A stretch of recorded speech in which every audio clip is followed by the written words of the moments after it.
गांव की बहन में। फूलमती काकी, अंजलि दीदी के लिए शहर से फोन आया है, जल्दी से भेजो दुकान पे, नहीं तो फोन कट जाएगा।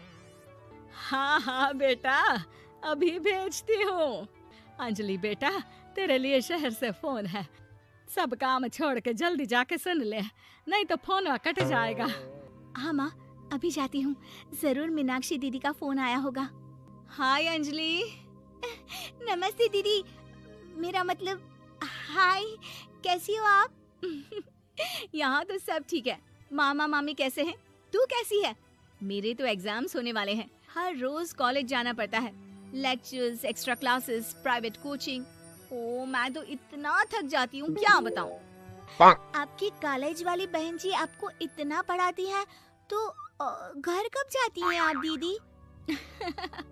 अरे नहीं नहीं, ये सब सिर्फ मेरी प्रोफेसर नहीं पढ़ाती, मैं अलग से दूसरे टीचर्स के पास भी पढ़ने जाती हूँ। दीदी फिर तो आप बहुत थक जाती होगी ना, आप ना पैदल मत जाया करो, टांगा ले लिया करो दीदी। नहीं मेरी भोली बहन, ना मैं पैदल जाती हूँ, ना ही यहाँ टांगा मिलता है, मैं बस से जाती हूँ और थोड़ी दूरी के लिए रिक्शा ले लेती हूँ। सच्ची? वहाँ पर टांगे नहीं बस चलती है? वाह, वो भी हर रोज? हमारे गांव में भी बस आती है, दिन में 2 बार। यही तो खास बात है शहर की, यहाँ बसें पूरा दिन दौड़ती हैं सड़कों पर, और सिर्फ बसें ही नहीं, कार, स्कूटर और ट्रक भी, और तो और थोड़ी दूरी पर तो हवाई जहाज भी है, जहाँ से हवाई जहाज आसमान में उड़ते हैं। अच्छा दीदी, मैं फोन रखती हूँ, बुआ जी फूफा जी को मेरा नमस्ते कहना। हाँ माँ, हम लोग शहर में क्यों नहीं रहते? बुआ जी, फूफा जी और मीनाक्षी दीदी तो शहर में ही रहते हैं। अरे क्योंकि तेरे बुआ जी की शादी शहर में हुई थी, इसलिए बेटा। शादी से पहले वो भी तेरे पापा और दादा दादी के साथ गांव में ही रहती थी। तो फिर बा, मुझे शहर भेज दो ना, मैं भी शहर देखना चाहती हूँ। इतनी बार मीनाक्षी दीदी से शहर के बारे में सुन चुकी हूँ, अब मैं भी वहाँ जाकर देखना चाहती हूँ। बस आप मुझे शहर भेज दो। ठीक है, इस बार गर्मियों की छुट्टियों में कुछ दिन रह आना शहर, अपनी बुआ के घर। अब तो खुश ना? हाँ माँ, बहुत खुश।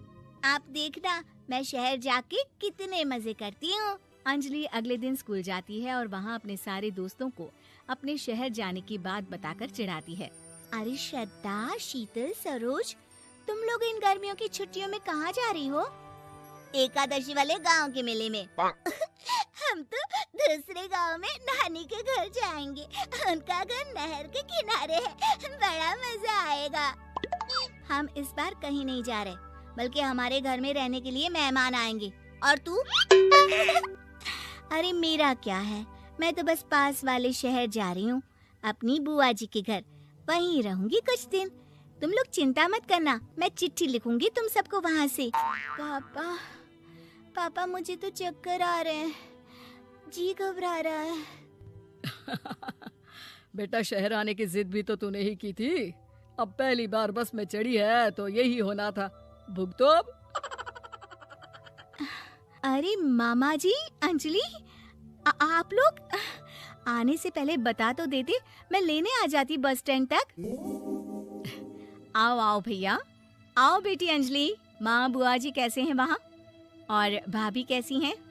सब ठीक है, बस अंजलि जिद कर रही थी कुछ दिन आप लोगों के साथ रहने की, सो छोड़ने आ गया। दीदी आप मुझे शहर घुमाने ले जाओ ना, मुझे भी शहर देखना है।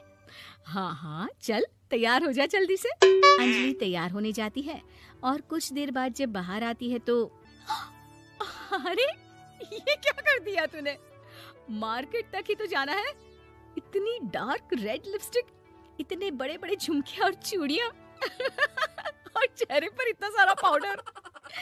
मेरी बहन ऐसे नहीं चलेगा, जा और ये सब हटा के आ। अरे कैसे, क्यों? मैंने शहर आने के लिए इतनी मेहनत से ये सब इकट्ठा किया था, और वैसे भी मैंने देखा है मोहल्ले की राधा काकी के टीवी पर एक फिल्म चल रही थी, उसमें हीरोइन ना ऐसे ही तैयार होकर जाती है घूमने। सब पता है मुझे, मैं तो ऐसे ही जाऊंगी दीदी। अंजलि शहर की चकाचौंध को देखकर बहुत हैरान और खुश होती है। ऊंची ऊंची इमारतें, सड़क पर दौड़ती गाड़ियाँ, बड़ी बड़ी दुकानें, उसकी एक्साइटमेंट का ठिकाना नहीं था। दीदी, ये छोटा सा कमरा सड़क के किनारे क्यों रखा है? इसमें कौन रहता होगा? ये कमरा नहीं, पीसीओ है, पीसीओ। यहाँ पर लोग फोन करने आते हैं, सिक्का डालकर। ओ, हमारे गांव में तो दुकान पे ही जाते हैं बात करने। अच्छा चल, तुझे रेस्टोरेंट में खाना खिलाने ले चलती हूँ। Excuse me, 2 plate noodles please and 2 Cola. Meenakshi को ऑर्डर प्लेस करते हुए अंजलि बहुत ध्यान से देखती है और थोड़ी ही देर में ऑर्डर लेकर वेटर आ जाता है और खाना टेबल पर रख देता है। अरे, ये लंबी लंबी सेवइयाँ खाते कैसे हैं दीदी? और इसके साथ कोई अचार, प्याज, मूली कुछ भी नहीं दिया, बस ये छोटा सा पेट खुजाने वाला दे दिया है। गांव में तो छोटे छोटे चावल ही होते हैं जो कि हाथ से ही खा लेती हूँ। अब इसे कैसे खाऊं दीदी? एक्सक्यूज मी, एक चम्मच प्लीज, और लिटिल प्याज और अचार और मूली और एक गिलास मट्ठा, वो बाद में। हाँ। अब ये सब सुनकर आसपास बैठे लोगों को हंसी आ जाती है। मीनाक्षी भी अपनी हंसी किसी तरह रोकने की कोशिश करती है और वेटर मुस्कुराता हुआ वहाँ से चला जाता है। अंजलि समझ नहीं पाती कि सब किस बात पर हंस रहे थे, लेकिन वो छिप जाती है। दीदी, मुझे लगता है कि मुझे इन सेवइयों को ऐसे ही खा लेना चाहिए, इसी पेट खुजाने वाले कांटे के साथ। एक काम कर, तू मुझे खाते देख, जैसे मैं खाऊं तो भी वैसे ही खा ले।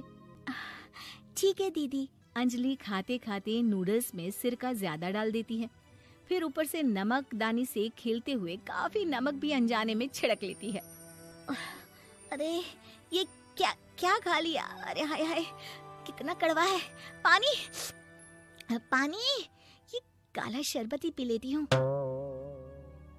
और जल्दबाजी में अंजलि जल्दी जल्दी कोला पी लेती है, जिससे उसके नाक में झंझनाहट होती है।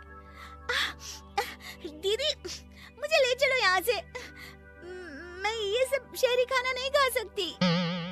अब शर्म के मारे मीनाक्षी अपनी बहन को वापस घर ले जाती है और कहती है कि देख अंजलि, माना कि शहर और गांव एक दूसरे से बहुत अलग है, लेकिन इसका मतलब ये नहीं कि हमेशा शहर ही बेहतर हो और उस वजह से हमें वो सब करना पड़े जो हम नहीं कर सकते। शहर में सहूलतें तो हैं ही, पर चुनौतियां भी हैं। हम जहाँ भी रहें, हमें कभी अपने आप को कम या ज्यादा नहीं समझना चाहिए। और किसी भी नई जगह में ढलने में समय लगता है, उसके लिए तुम्हें दूसरों की नकल करने की कोई जरूरत नहीं है। बेटा, घूम लिया शहर या अभी और घूमना है?